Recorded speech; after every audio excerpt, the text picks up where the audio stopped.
Missile का उसने तजुर्बा किया है जो सुना है हजारों मील तक जा सकता है दूर। तो why this, what is this policy?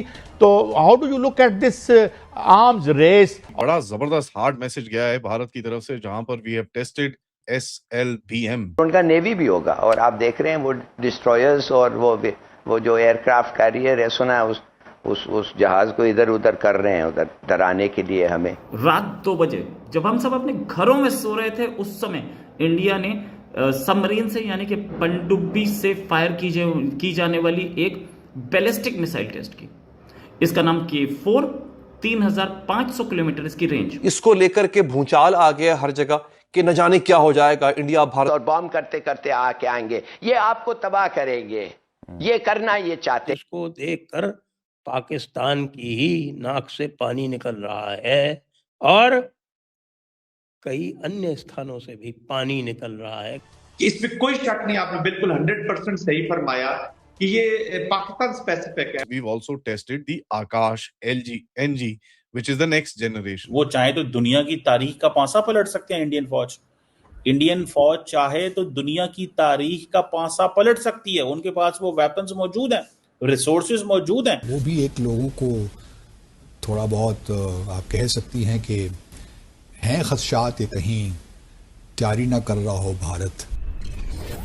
जय हिंद दोस्तों, very warm welcome to Hindustan special channel. जब दुनिया सो रही थी उसी दौरान भारत ने चुपचाप अपनी रणनीतिक और परमाणु ताकत का दमखम दिखा दिया। रिपोर्ट्स के मुताबिक भारत ने बंगाल की खाड़ी में समुद्र से दागी जाने वाली बैलिस्टिक मिसाइल SLBM का सफल परीक्षण किया है। यह परीक्षण विशाखापट्टनम के तट से दूर उस इलाके में किया गया जिसके लिए पहले ही समुद्री नोटिस जारी किया गया था। तय किया गया परीक्षण क्षेत्र करीब 3240 किलोमीटर तक फैला हुआ था। हालांकि सरकार की ओर से अभी तक मिसाइल के नाम की आधिकारिक पुष्टि नहीं हुई है, लेकिन सूत्रों के मुताबिक यह परीक्षण K4 SLBM का है। संभावना है कि मिसाइल को स्वदेशी परमाणु पनडुब्बी INS अरिहंत से लॉन्च किया गया। कुछ चर्चाएं अगली पीढ़ी की K5 मिसाइल को लेकर भी हुई, लेकिन जिस दूरी के लिए नोटिस जारी किया गया था और पहले ही परीक्षणों को देखते हुए K4 ही सबसे संभावित विकल्प माना जा रहा है। भारत का SLBM परीक्षण कार्यक्रम पहले कुछ सालों में लगातार आगे बढ़ा है। तो चलिए दोस्तों, आज की वीडियो की तरफ चलते हैं। Thank so much. बड़ा जबरदस्त हार्ड मैसेज गया है भारत की तरफ से, जहां पर we have tested not just the SLBM। अब इसके ऊपर काफी डिबेट चल रहा है कि भाई K4 टेस्ट करा है, K5 टेस्ट करा है, क्या है। Till the time the official जो कंफर्मेशन आती है उसके बारे में क्या है क्या नहीं है, we don't know, but it has to be a K series, K4 या K5 में से दोनों में से होगा। And of course, we've also tested the Akash NG, which is the next generation. तो दोनों के ऊपर जरा थोड़ी बात करते हैं। जो भी SLBM का ये सीरीज टेस्ट हुआ है, it has been tested from the INS Aridhaman. It is a S4 SSBN आपका जो सबमरीन है, जिसके अंदर रेंज अभी तक जो पब्लिक में है, which is about 3500 किलोमीटर की रेंज पे इसको टेस्ट करा गया है, which is the second जो ये प्लेटफॉर्म है, this is India's second operational SSBN। ठीक है। नाउ देखिए, एक जो क्रेडिबल डेटरेंस, एट सी डेटरेंस की जो बात की जाती है, this is a huge step in it. मैं आपको इसके अंदर एक मैप दिखाना चाहता हूं इस पर्टिकुलर टेस्ट की जो अभी तक की रेंज जो बोली जा रही है, where you can actually see कि भाई इसका कहां तक स्कोप जाता है and where all this can actually hit. और ये देखिए, जब ऐसी कोई चीज टेस्ट होती है, एक बड़ा हार्ड मैसेज जाता है पूरे नेबरहुड के अंदर। एंड यहाँ पर एक बेसलाइन तो हमको बड़ी क्लियरली पता होनी चाहिए कि this is a extremely clear deterrent to China. ठीक है, कि भैया तुम ये जो इधर उधर रोज के जो तुम्हारे टंटे होते हैं ना, कि every day you want to come around and से कभी अरुणाचल, कभी दिस, कभी दैट, एंड इसके ऊपर अमेरिकन रिपोर्ट्स भी यही कहती हैं, because they want to add the fuel to the fire. ये एक बड़ा क्लियर डेटरेंस बोलता है।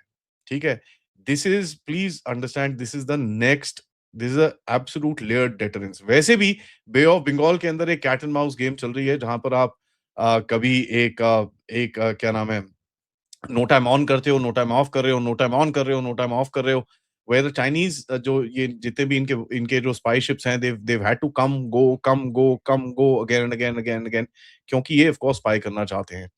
नाउ इसके बारे में मैंने पहले भी अपडेट किया था कि ये स्पाई तो करना चाहते हैं, लेकिन हमारे पास भी काउंटर सिस्टम्स होते हैं जहां पर we actually rubbish the amount of data they can collect, and उसके अंदर काफी EW का गेम रहता है। वो कैसे होता है, क्या होता है, दैट्स ऑब्वियसली क्लासिफाइड, इसके ऊपर कोई बात करेगा भी नहीं, but there are tactics that you can use कि इनके जो रिसीवर सिस्टम्स हैं इनको पूरी तरह से कंफ्यूज किया जाए, and this has been done before as well. तो ये लोग आते जरूर हैं, बट इसके साथ जो हमारी काउंटर गेम्स चलती हैं वो भी चलती हैं। Now you know the share fact कि आप इसको ऑन ऑफ कर रहे हो would have caused a huge amount of frustration. इसके बारे में काफी वेस्टर्न कंट्रीज के अंदर भी लिखा गया है कि भैया India is playing a very hard game in the bay of Bengal, जहां पर ये बार-बार चीजें कर रहे हो आप। Now this is a China facing game, इसके अंदर कोई डाउट नहीं होना चाहिए आपको। This is a China facing geometrical vector, इसके अंदर बिल्कुल भी कोई डाउट नहीं होना चाहिए आपको। Now this actually goes to southern, eastern, northern China तक चले जाता है, only a small part of China which is away, but you can also hit that ये area. जो पूरी लाइन है, ये जो लाइन आप देख रहे हैं, ये वो लाइन है जो भारत ने 5,500 किलोमीटर का ये नोटैम निकाला था, और इस नोटैम में 5,500 किलोमीटर के नोटैम में इसमें फायरिंग की गई। फायरिंग भी किससे द्वारा की गई? जो हमारी SSBN है, जो पूरी SSBN जो 6 बनने वाली हैं उसमें से 3 बन चुकी हैं, 2 तो इंडक्ट हो चुकी हैं, यानी अरिहंत और अरिघात, और अरिदमन जो है वो इंडक्शन ट्रायल्स में है। तो इसमें से जो दूसरी है यानी कि अरिघात, उस अरिघात सबमरीन से SSBN बोलते हैं जिसको। SSBN का मतलब होता है न्यूक्लियर पावर्ड सबमरीन, और न्यूक्लियर पावर बैलिस्टिक सबमरीन। एक दूसरी होती है न्यूक्लियर पावर्ड सबमरीन, उसको बोलते हैं SSN। तो ये SSBN अरिघात, उससे K4 अधिकतर लोग K4 ही बता रहे हैं, इस पर कोई ऑफिशियल प्रेस रिलीज आई नहीं है। आपके ऑफिशियल प्रेस रिलीज आकाश पे तो अवश्य आई है, लेकिन इसके ऊपर ऑफिशियल नहीं आई है, लेकिन बताया सभी को जा चुका है कि हाँ साहब ये टेस्ट कर लिया गया है। अब आप कहेंगे कि साहब कि SSBN और ये K4 बैलिस्टिक मिसाइल, इसके लिए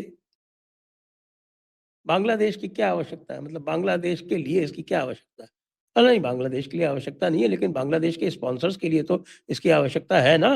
बांग्लादेश का स्पॉन्सर आजकल कौन है? बांग्लादेश का स्पॉन्सर आजकल पाकिस्तान है। जी हाँ, पाकिस्तान जो है वो इस समय बना हुआ है बांग्लादेश का स्पॉन्सर। जब पाकिस्तान में ये हाल होगा तो फिर बाकी क्या होगा? अब आप सोच लीजिए। तो ये पाकिस्तान के लिए इसका ये कार्यक्रम किया जा रहा है कि पाकिस्तान वालों, होश की दवा करो, तुम्हारी ये औकात नहीं है कि तुम हमारे घात प्रतिघात अरिघात झेल पाओ।